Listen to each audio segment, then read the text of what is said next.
Drawing a deep breath, they passed inside. In a few steps they were in utter and impenetrable dark. Not since the lightless passages of Moria had Frodo or Sam known such darkness. And if possible, here it was deeper and denser. There were airs moving and echoes and a sense of space.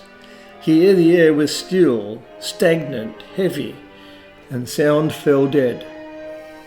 They walked as it were in a black vapour, wrought of veritable darkness itself, that as it was breathed brought blindness not only to the eyes but to the mind, so that even the memory of colours and of forms and of any light faded out of thought. Night always had been and always would be, and night was all.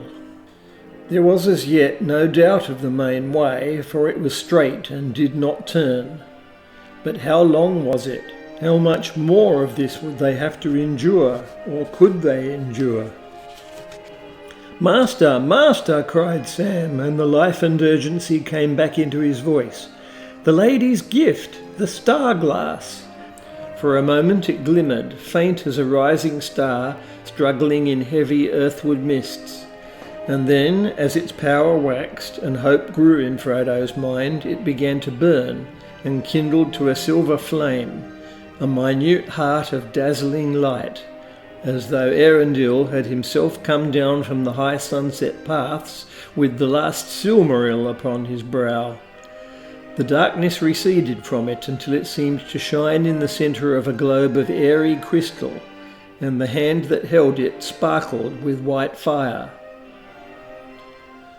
Frodo gazed in wonder at this marvellous gift that he had so long carried, not guessing its full worth and potency. Seldom had he remembered it on the road until they came to Morgul Vale, and never had he used it for fear of its revealing light. "Aya Eärendil Elenion Ankhalema," he cried, and knew not what he had spoken, for it seemed that another voice spoke through his, clear, untroubled by the foul air of the pit. But other potencies there are in Middle-earth, powers of night, and they are old and strong. And she that walked in the darkness had heard the elves cry that cry far back in the deeps of time, and she had not heeded it, and it did not daunt her now. Even as Frodo spoke, he felt a great malice bent upon him, and a deadly regard considering him. Not far down the tunnel, between them and the opening where they had reeled and stumbled, he was aware of eyes growing visible, two great clusters of many windowed eyes. The coming menace was unmasked at last. Across the width and height of the tunnel a vast web was spun, orderly as the web of some huge spider, but denser woven and far greater, and each thread was as thick as rope. Then Frodo hewed it with a wide sweeping stroke, drawing the bitter edge swiftly across a ladder of close-strung cords, and at once springing away. The blue gleaming blade shore through them like a scythe through grass, and they leapt and writhed and then hung loose. A great rent was made. Stroke after stroke he dealt, until at last all the web within his reach was shattered, and the upper portion blew and swayed like a loose veil in the oncoming wind. The trap was broken. "Come," cried Frodo, "on, on!" Wild joy at their escape from the very mouth of despair suddenly filled all his mind. His head whirled as with a draught of potent wine.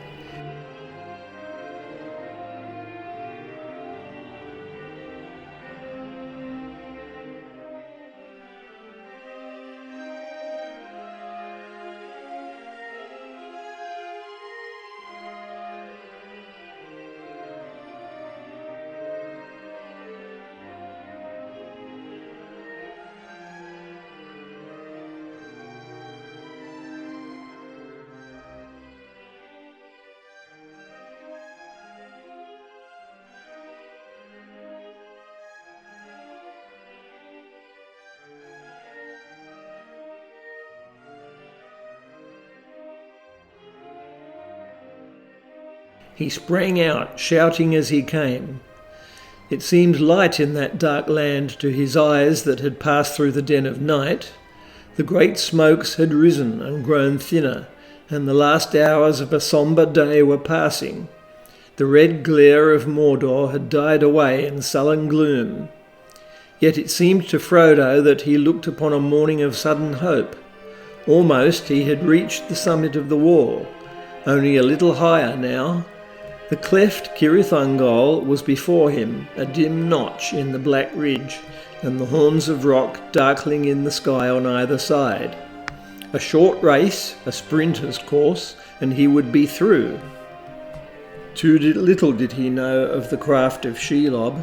She had many exits from her lair.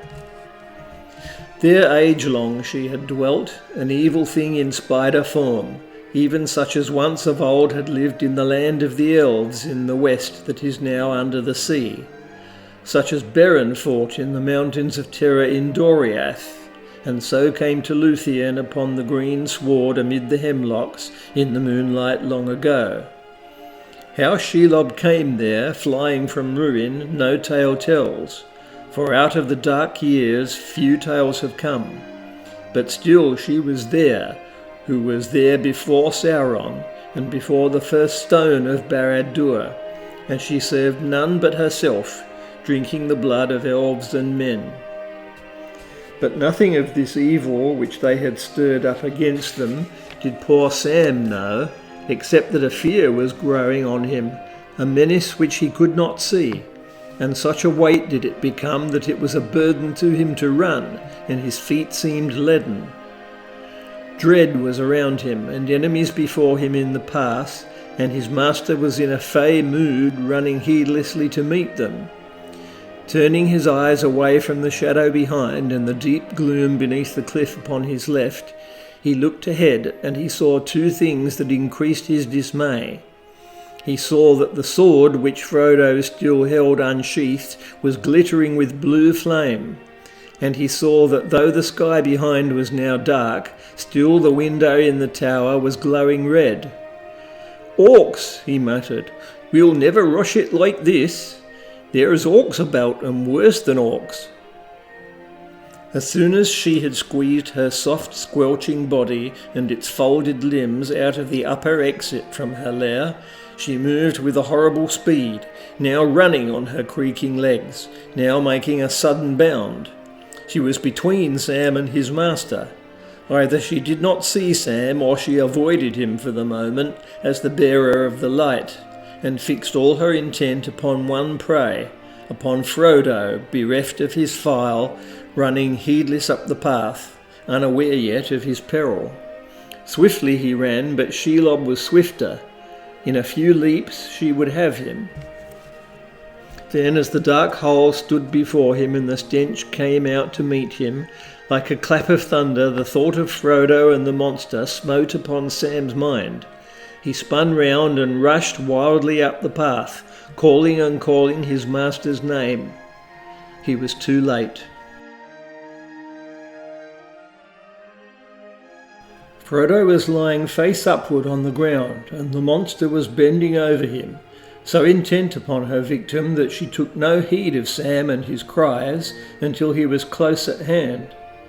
As he rushed up, he saw that Frodo was already bound in cords, wound about him from ankle to shoulder, and the monster with her great forelegs was beginning half to lift, half to drag his body away.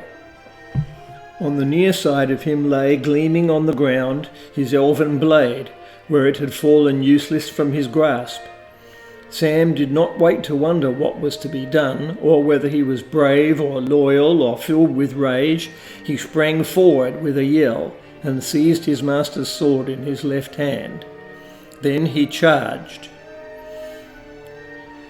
Now the miserable creature was right under her, for the moment out of the reach of her sting and of her claws. Her vast belly was above him with its putrid light, and the stench of it almost smote him down. She heaved up the great bag of her belly high above Sam's head. Now splaying her legs, she drove her huge bulk down on him again. Too soon, for Sam still stood upon his feet, and dropping his own sword, with both hands he held the elven blade point upwards, fending off that ghastly roof. And so Shelob, with the driving force of her own cruel will, with strength greater than any warrior's hand, thrust herself upon a bitter spike. Deep, deep it pricked, as Sam was crushed slowly to the ground. No such anguish had Shelob ever known or dreamed of knowing in all her long world of wickedness. Not the doughtiest soldier of old Gondor, nor the most savage orc entrapped, had ever thus endured her or set blade to her beloved flesh. A shudder went through her. Heaving up again, wrenching away from the pain, she bent her writhing limbs beneath her and sprang backwards in a convulsive leap. Sam came on. He was reeling like a drunken man, but he came on, and Shelob, cowed at last, shrunken in defeat, jerked and quivered as she tried to hasten from him. She reached the hole, and squeezing down, leaving a trail of green-yellow slime, she slipped in, even as Sam hewed a last stroke at her dragging legs. Then he fell to the ground. Shelob was gone, and whether she lay long in her lair, nursing her malice and her misery, and in slow years of darkness healed herself from within, rebuilding her clustered eyes, until with hunger like death she spun once more her dreadful snares in the glens of the mountains of shadow, this tale does not tell. Frodo did not speak. As he had run forward, eager, rejoicing to be free, Shelob with hideous speed had come behind and with one swift stroke had stung him in the neck. He lay now pale and heard no voice, and did not move. Sam had not far to go. The tunnel was some way behind, the cleft a couple of 100 yards ahead or less. The path was visible in the dusk, a deep rut worn in ages of passage, running now gently up in a long trough with cliffs on either side. The trough narrowed rapidly. Soon Sam came to a long flight of broad, shallow steps. Now the Orc Tower was right above him, frowning black, and in it the red eye glowed. Now he was hidden in the dark shadow under it. He was coming to the top of the steps, and was in the cleft at last. Only a few steps, and now only a few more, and he would be going down and would never see that high place again. And then suddenly he heard cries and voices. He stood still as a stone. Orc voices. They were behind him and before him. A noise of tramping feet and harsh shouts. Orcs were coming up to the cleft from the far side, from some entry to the tower perhaps. How could he escape or save himself, or save the ring? The ring! He was not aware of any thought or decision. He simply found himself drawing out the chain and taking the ring in his hand. The head of the Orc company appeared in the cleft right before him. Then he put it on. There was a wild clamour, hooting and laughing as something was lifted from the ground. "Yahoy! Yahari hoy! Up! Up!" Then a voice shouted, "Now off, the quick way, back to the Undergate. She'll not trouble us tonight by all the signs." The whole band of orc figures began to move. 4 in the middle were carrying a body high on their shoulders. Yahoy! They had taken Frodo's body. They were off. He could not catch them up. Still he laboured on. The orcs reached the tunnel and were passing in. For a moment he stood gasping, clutching his breast. Then he drew his sleeve across his face, wiping away the grime and sweat and tears. "Curse the filth," he said, and sprang after them into the darkness. It no longer seemed very dark to him in the tunnel. Rather it was as if he had stepped out of a thin mist into a heavier fog. His weariness was growing, but his will hardened all the more. He thought he could see the light of torches a little way ahead, but try as he would, he could not catch them up. Orcs go fast in tunnels, and this tunnel they knew well, for in spite of Shelob they were forced to use it often as the swiftest way from the dead city over the mountains. Tonight they did not intend to go far down, but were hastening to find a side passage that led back to their watchtower on the cliff.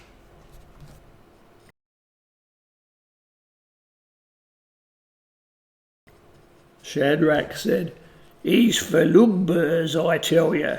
He's wanted safe and whole." "You'll find that difficult," laughed Gorbag.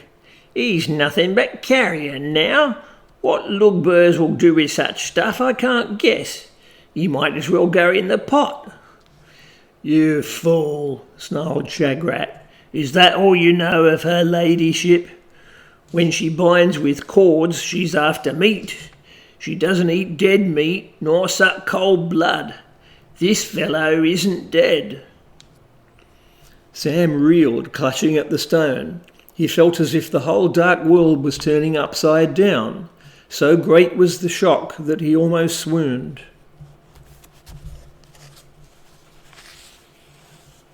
The great doors slammed to. Boom! The bars of iron fell into place inside. Clang! The gate was shut. Sam hurled himself against the bolted brazen plates and fell senseless to the ground. He was out in the darkness. Frodo was alive, but taken by the enemy. This concludes The Two Towers.